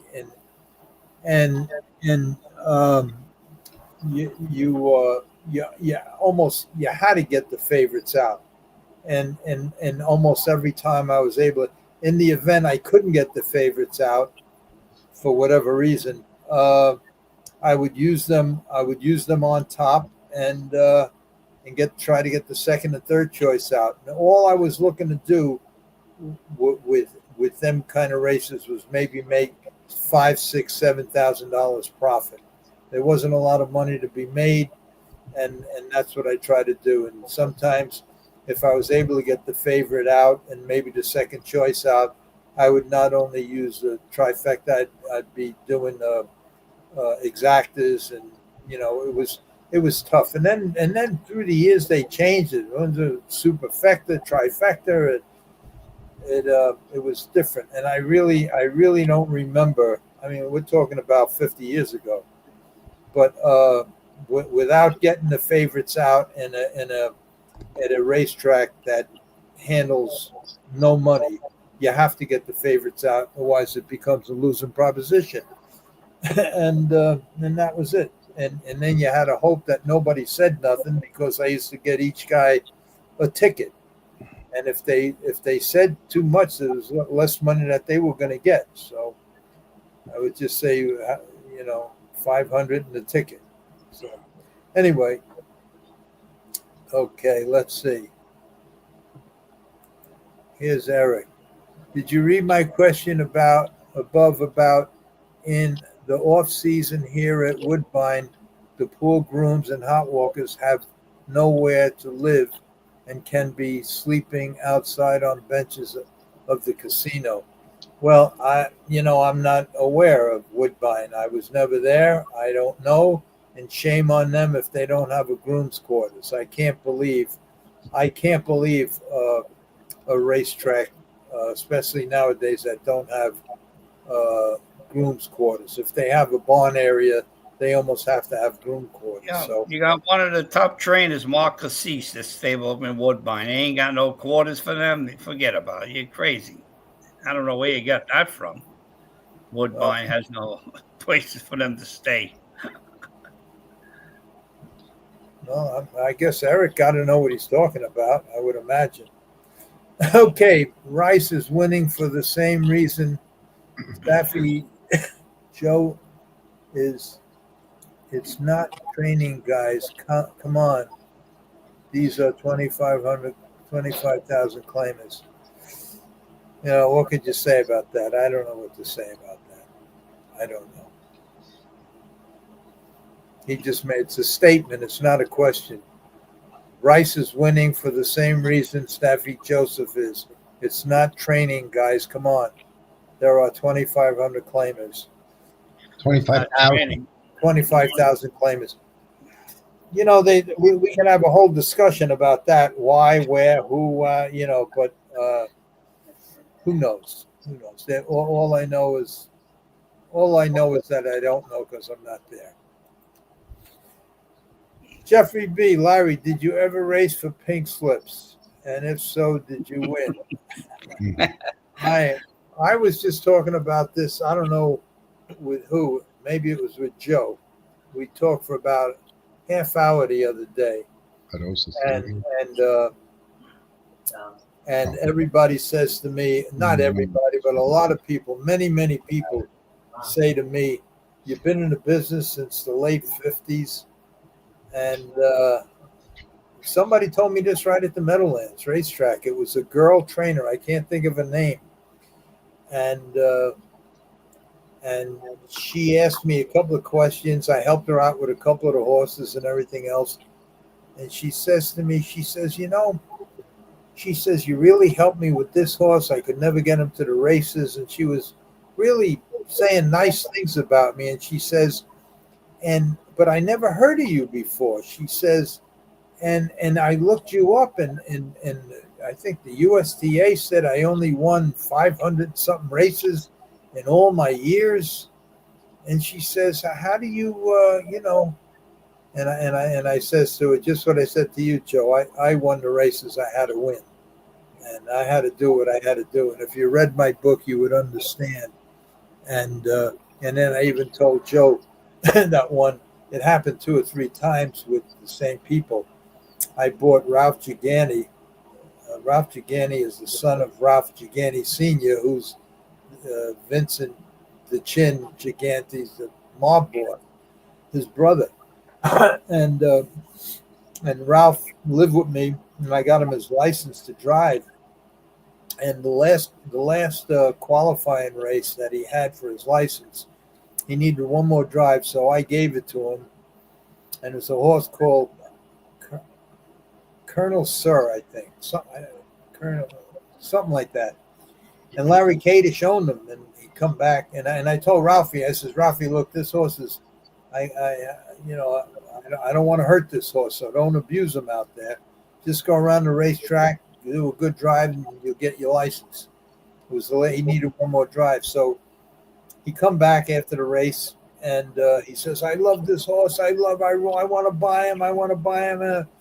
So anyway, the judges approved him. He got his license, and during that time, I convinced Kadish to sell him the horse for $30,000. So I sell him the horse for $30,000, and he had bad feet, which I told Ralph about. Not real bad feet, but he had problem with his feet. I won't get into that. But anyway, I told Ralph, I says, before the day before the race, after he jogs that day, we're going to put a full poultice on both feet. And what I showed him how to do it, we get the burlap bag, poultice the hole from the ankle down, and then put it in a burlap sack, and then tape it around his tendon. and this way the whole foot from the ankle down would be soaked overnight in a poultice, and all the heat and inflammation would come out. Well, one of Ralph's friends, who was friendly with the family, called up and told Ralph's father that I sold him a bad horse. The horse was lame, and he's standing there with bandages all over him and everything. So I knew nothing about this. So the morning of the race, the judges called me in, and they says, you got to take Ralph off his license. No, he don't have his license yet. The license didn't come in yet. We were in Florida, Pompano. So they says, you're going to have to drive. So I had to drive.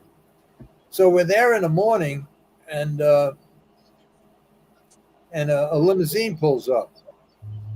And so I'm with Ralph sitting in the shed row, going over the program. And who comes out? I says, who the hell is this? And who comes out of the limo but Ralph Gigante, Ralphie's father. So all he did, he walks down. So Ralph says, Dad, what are you doing here? And he don't say nothing. He just points his finger at you in the room. Oh. I go in the room. So he says, in more words than one, if this fucking horse don't win, I'll be the last face you ever see. Now, A little bit of pressure. now so I mean, and this is basically 6, 7, 8 years of my life. It was not with the same people, but basically the same thing. You know, you set up races, you do what you have to do, hoping that everything happens and you're able to win some money and pay, otherwise you're dead. But so that's what I mean. I'm not saying I won the race, but what the statement I made is I won the races I had to win, which is in getting and back in them days, and that was in the early 80s, late 70s. That crew was a no nonsense crew, and you had to believe what they said. So I'm not sure if any top driver today or jockey that's in the Kentucky Derby has more pressure on him than that man saying, if this horse don't win, I'll be the last face you see. So that was my life for a lot of years. That's what that comment meant. I won the races I had to win, and I lost the races I had to lose. And try to finish 6th, 7th, or 8th, and make it look good with a 3 to 5 shot. It ain't that. Okay, let's go, Larry. I was talking about you when you used to drag race. Did you ever put up pink slips for a car? If so, did you win? I was 14, 15 years old when I was drag racing. If you were talking about me, you had to be from my neighborhood, because hardly anybody knows about that except for what I said. But I was, I think I was 14, 15 years old. I was 14 when I did my first stock car race, and I was 15 years old when I put a 32 Ford, I put a 55 Chevy engine. It was the first year it was a brand new engine that came out. It was the first V8 engine Chevy made in 1955. I think it was 265 horsepower, 265 cubic inches, and it weighed 550 pounds. And I won B Roadster at West Hampton every Sunday. And that's how I started that. And the reason I remember it so well was because when I first went to race the stock cars, I was 14, and you had to register. And I had no license. And my friend Robert Algemento, who was 18, he had a license. So he lent me his license, and I registered under Robert Algemento. So when I went to the guy to register, back then they had cardboard licenses, and it was folded right where his name was. So the guy says, what's this, Robert? What? I says, Algemento. He says, "How do you spell it?" I can't see it. I don't know how to spell it. And Algorithm. He Algorithm. started laughing. He says, "Go ahead, go," and he let me go. That's why I remember. That's why I remember that. That was the tattoo checker. But McCargan. no, I never bet on them. I didn't bet. I just raced, and I won B Roadster every week, and then the winners of all them high end classes, they put you in the same race, and for top eliminator, but I never won top eliminator. I couldn't beat the dragsters, and I was in the middle of building a dragster when Mike Foley came into the gas station where I was working, and that's when I went with the horses. Okay, any chance for a Kentucky Derby preview show? I know you were discussing it. We're having one Thursday. Tune in Thursday, Pat. We're going to have some handicappers on. We're going to be talking about the Kentucky Derby, the Kentucky Oaks. We're going to talk about that, betting strategies. We're going to talk about the horses. It's going to be a good show. So tune in. Okay, tough week for me. And tough week for me and Joe. Trump's approval rating dropped somewhere between Charles Mann. Yeah, but that don't mean nothing. That don't mean nothing. Don't worry about nothing. Who's Don't in worry. that name? Christos? Don't worry about nothing.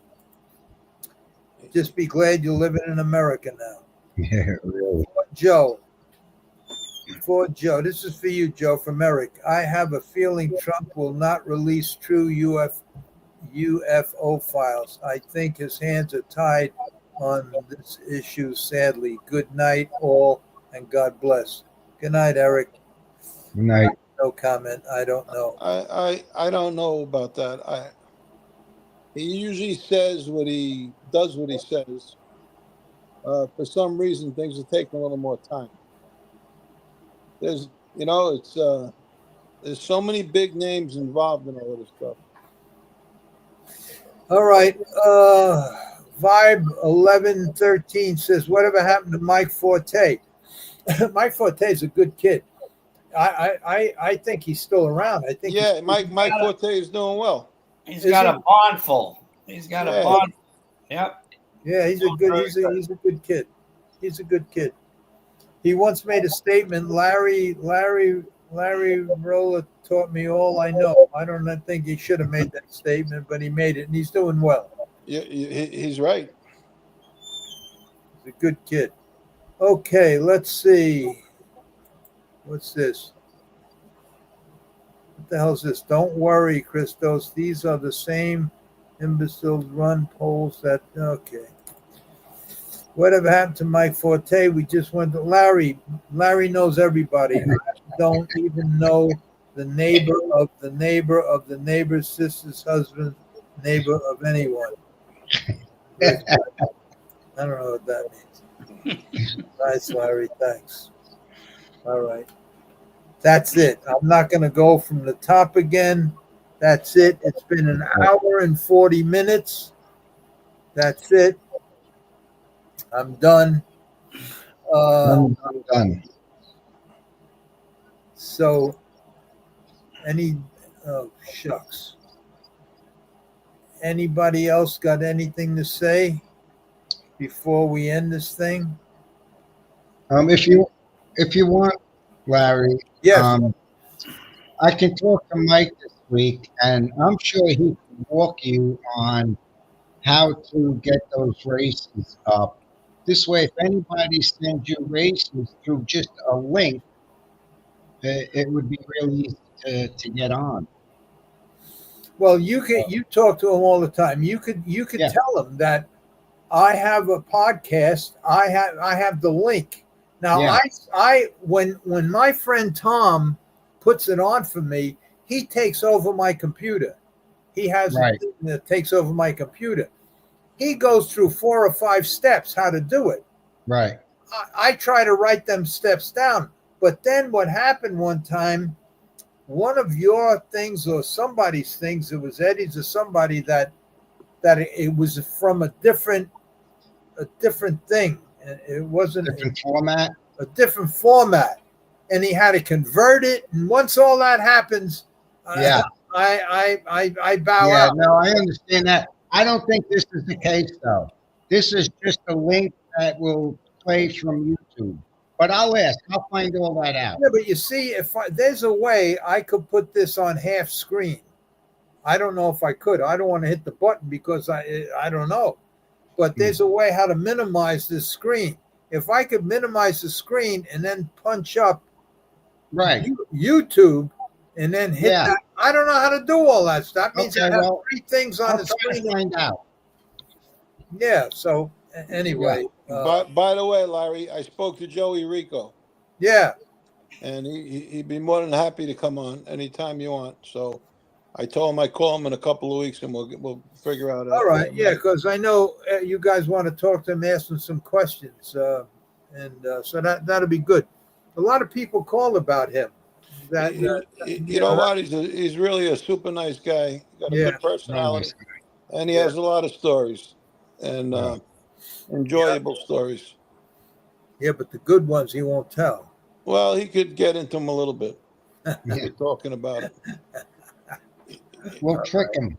It's he's still got his kids in the business, so it's tough. Yeah. That's why you got to be careful. Yeah, but he could say enough to amuse us. All right. Okay, that's it. Right. I'm going downstairs. You know what I'm going to make now? Because I'm trying to gain some weight. Pasta basil.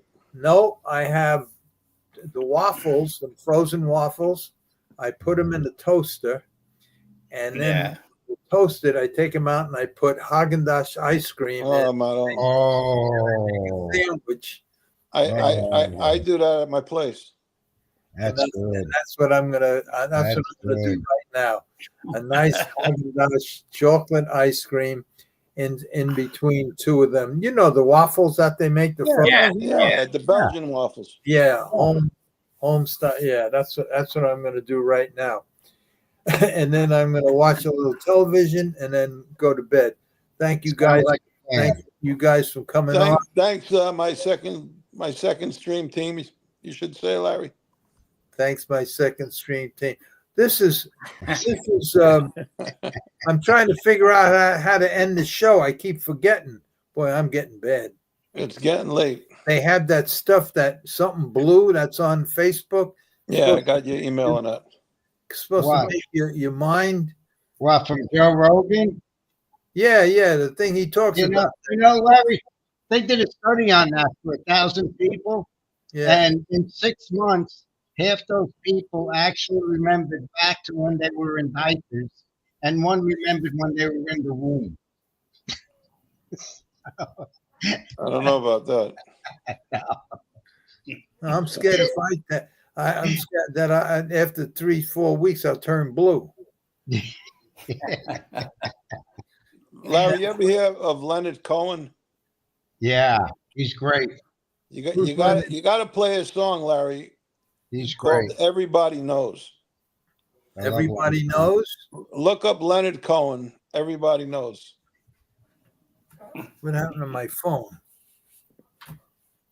Oh, here it is. Leonard Cohen? Leonard Cohen. Everybody Knows. You know what I'm talking about, Anthony, right? Yeah. Leonard Cohen song, Anybody Knows. Everybody Knows. No, Everybody Knows. Oh, here it is. It's 5 minutes long. Listen to it.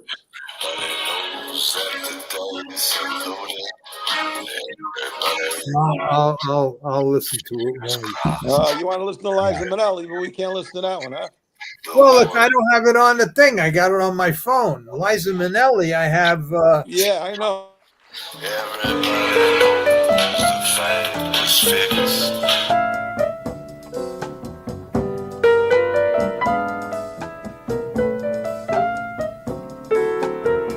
Sometimes you're happy and sometimes you're sad, but the world goes round. Can you hear me, Joe? And sometimes you lose every nickel you've had, but the world goes round. sometimes your dreams get broken in pieces, but that doesn't you still on, alter Larry? a thing. I'm here. Oh, okay. Take it from me, there's still gonna be a summer, a winter, a fall, and a spring, and sometimes a friend starts treating you bad. But the world goes round, and sometimes your heart breaks with a deafening sound. Somebody loses and somebody wins, and one day it's kicks, then it's kicks in the shins, but the planet spins and the world goes round and round.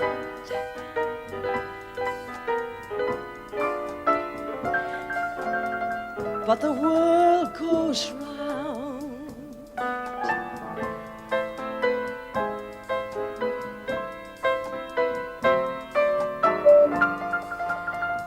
But the world goes round. Sometimes your dreams get broken in pieces, but that doesn't matter at all. Take it from me, there's still gonna be a summer, a winter, a spring, and a fall. And sometimes a friend starts treating you bad, but the world goes round, and sometimes your heart breaks with a deafening sound.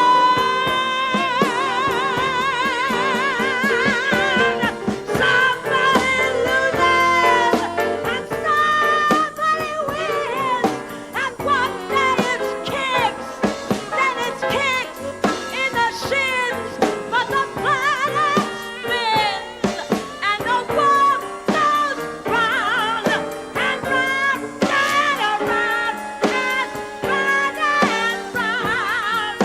The world goes round and round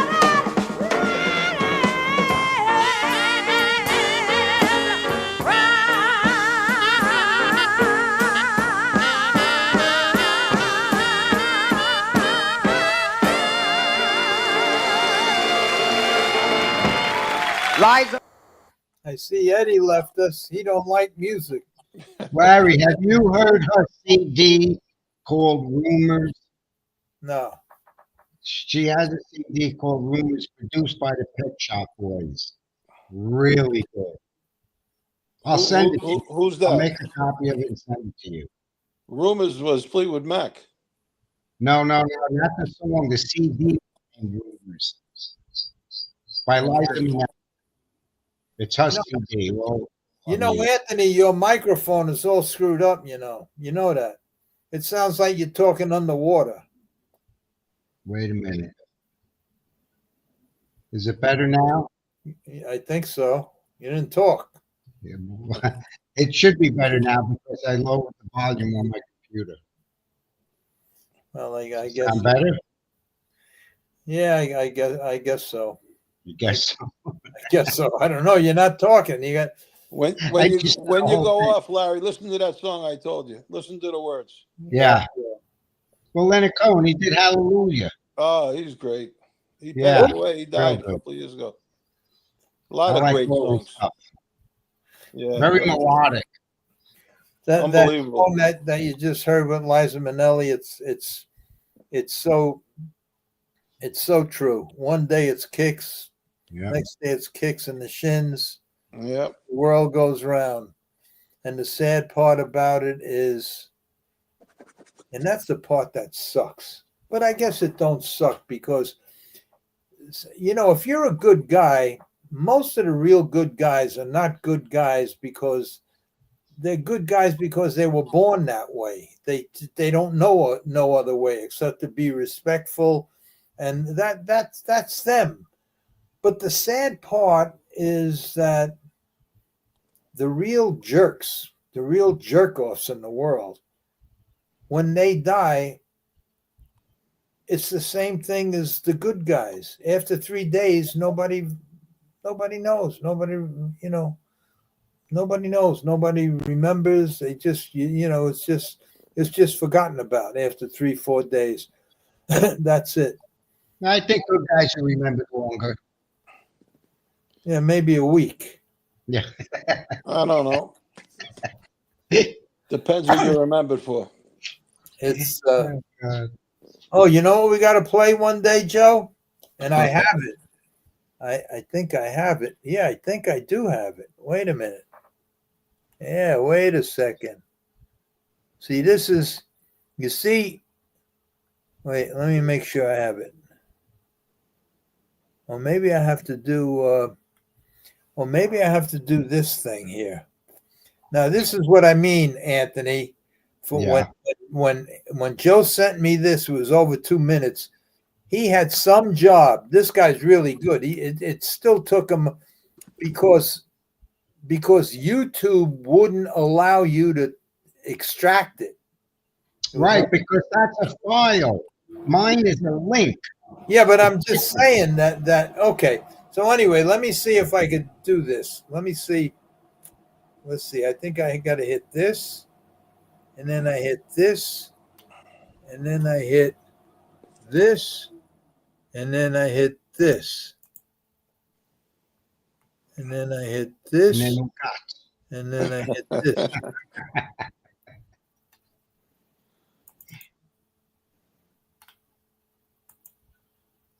Well, guys, when my apple turnover is ready, I gotta go. What are you trying to get, Larry? Wait a minute. That. Oh, yeah, I forgot. Anthony, What? Joe trained for this guy. Really?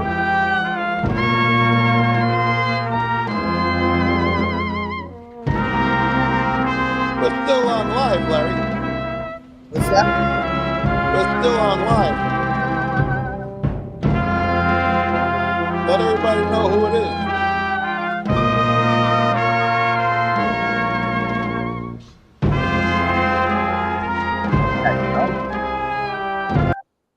That's Frank Lacasio, John Gotti's underboss. Oh, He had a big farm upstate New York, and he had a lot of horses on the farm. And he was friendly with Joe, our friend Joe here, and Joe trained horses for him while he was. wow. Yeah. And he has some great stories. Someday we'll do a podcast about training for Frankie Luke. for Well, he's cats. got some send off there. This is Yeah. what he wanted. It's Arthur Avenue and 187th where he ran the Bronx. I mean, He was the guy that when Gotti owned the horse, I used to meet him in that Italian restaurant. yeah, Venezia de Notte. Yeah, I used to meet him in there. I give him the numbers, and then he called whatever they did after that. You know who was in that restaurant a lot? Who's that? Kenny McNutt. Was he? Yeah, Well, I only went in there to meet Frankie. yeah. I met Frankie there too.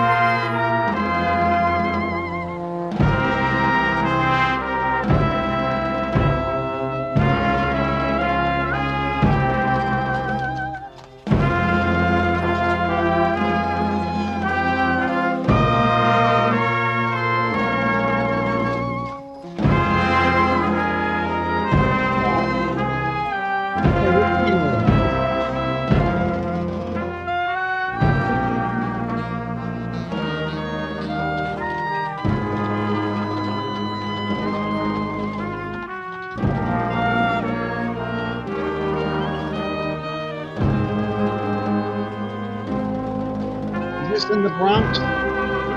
Yeah. Is that Bobby a funeral home?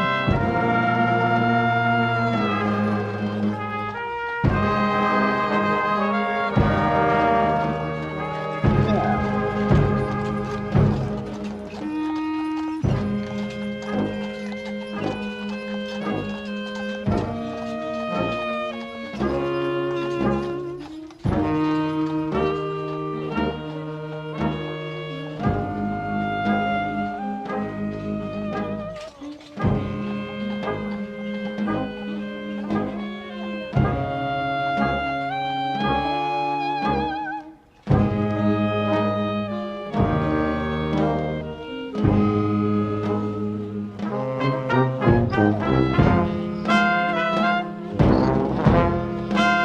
Joe Trent.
Right to your side.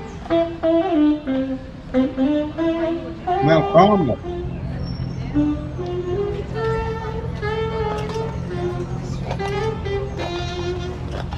On the corner of Belmont Avenue.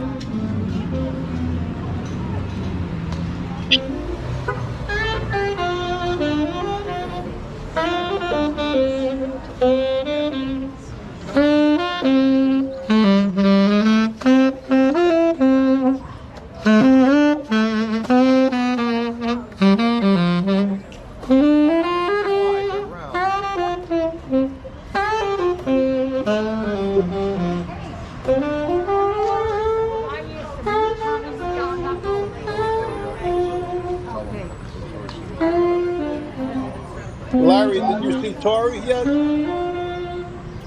What's that? Were you able to see Tori? No. I haven't seen him either. No.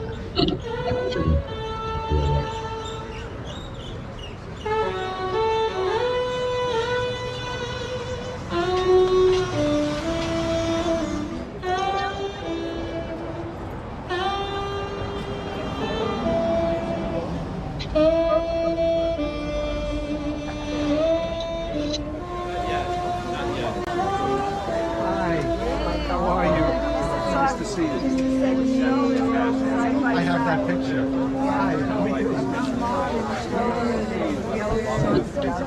That's right, 100 years ago. No, it's not. Listen, he knows more than they do.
Joe, was you there? Did you go there?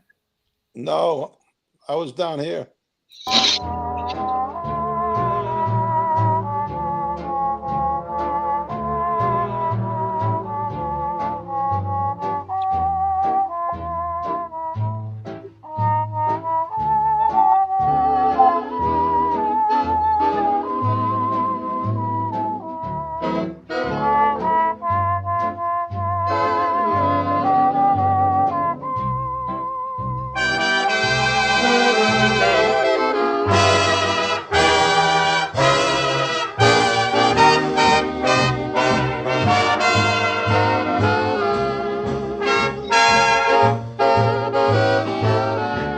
I'll be seeing you in all the old familiar places that this heart and mind embraces all day through. Let's mount.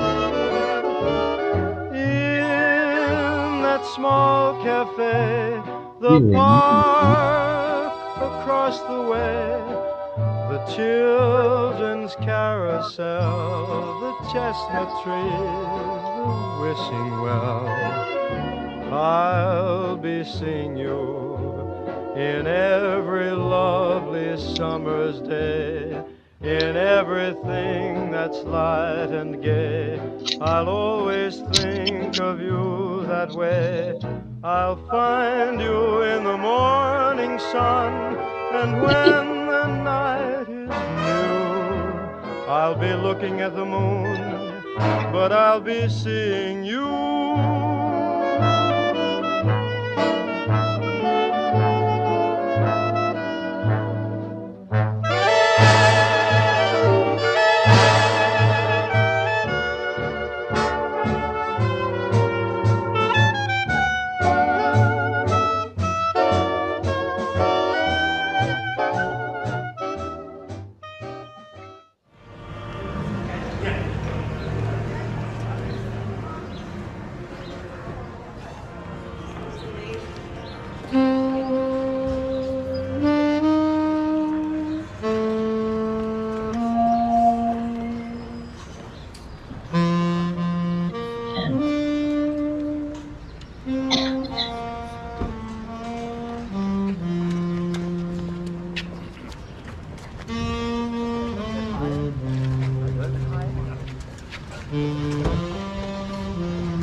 Yeah.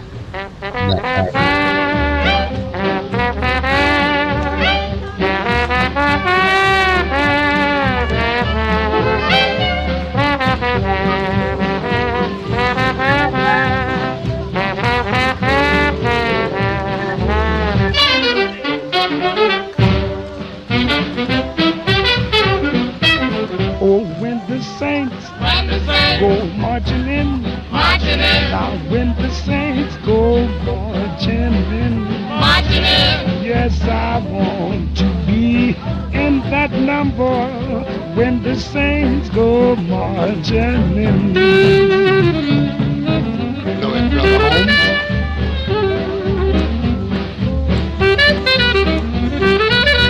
Who's that lady, Joe?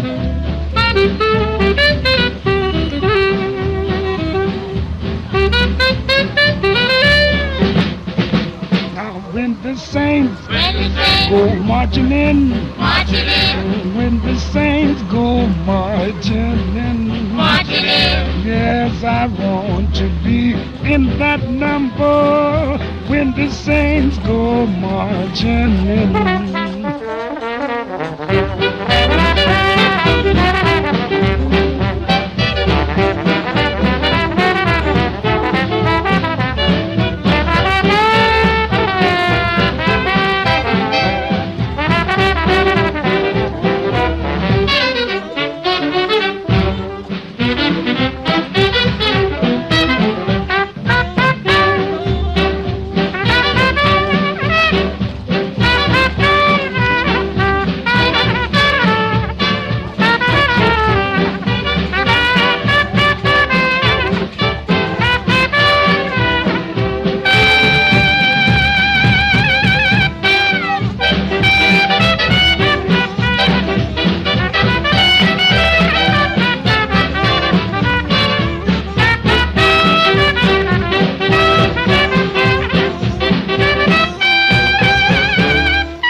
When you're smiling, the whole world smiles with you.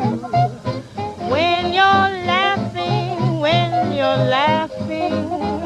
the sun comes shining through. But when you're crying, you bring on the rain. So stop your sighing, be happy again, keep on smiling. 'Cause when you're smiling, the whole world smiles with you.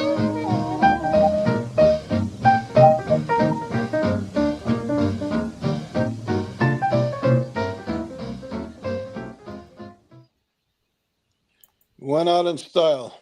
Oh my, Mm. unbelievable! Never seen anything like it. What's that? He was the head guy in the Bronx. For sure, without a doubt, for many years. Wow. You know what's funny? I went to the farm a couple of times. He worked like a dog on a farm, covered with sweat and Yeah, everything. I mean, he he used has, to go down and buy the feed himself, carry it, pick it up. I know. yeah, unbelievable. Mm. Yeah, But he had, they say, shark eyes, right? Just black eyes, just look at you. they burn right through you. Yeah. All right, guys. All right. I beat you. I saw that you snuck an ice cream pop while. Oh, I had I had an ice cream pop and an apple turnover. Oh, And an apple nice. turnover. Okay. Yeah. All right. Now listen, if that kid, what's his name? Mike. Mike, if he wants, let him call me tomorrow. Okay. And I guarantee he'll walk you through it. okay, well, if he could, he could. Because I hate to bother Tom, because Tom's Yeah. a busy We'll guy. get it done. I hate We'll get to it done. bother him. Okay. And also, there's a way, like Tom does it. He takes over my computer. He does it with Teams Viewer or something. I don't know. Yeah. There's a couple of programs that do that. I But could ask Mike if if he could do that, and Yeah. this way I don't ever have to bother. And we could put a lot of, because he has a lot of races and a lot of info, so we could put a lot of stuff on there. Oh, Anyway, All right. guys, so you see on here we handle horse business, mob business, we handle strippers, Monkey business. we have monkey business, we handle everything. Anyway, thanks for coming on, and I'll talk to you during the week. And like I said, Anthony, if what's his name, Mike Dross. Mike Dross, yeah, he called me when he first went up to Monticello. He said, and he got permission for me to go in that room. They got one big room with all of this stuff in there, and he goes up there all the time. He goes through it. I never went, but Yeah. all right, Yeah, guys. access to a lot of stuff. All right. We'll talk to you. Yeah. Okay, I'll get in touch with Joey. All right. All Okay. right, take care, I don't everybody. know. See ya. Good night. Good night. Good night. Everybody knows, Larry. Don't forget. Everybody knows. Yeah.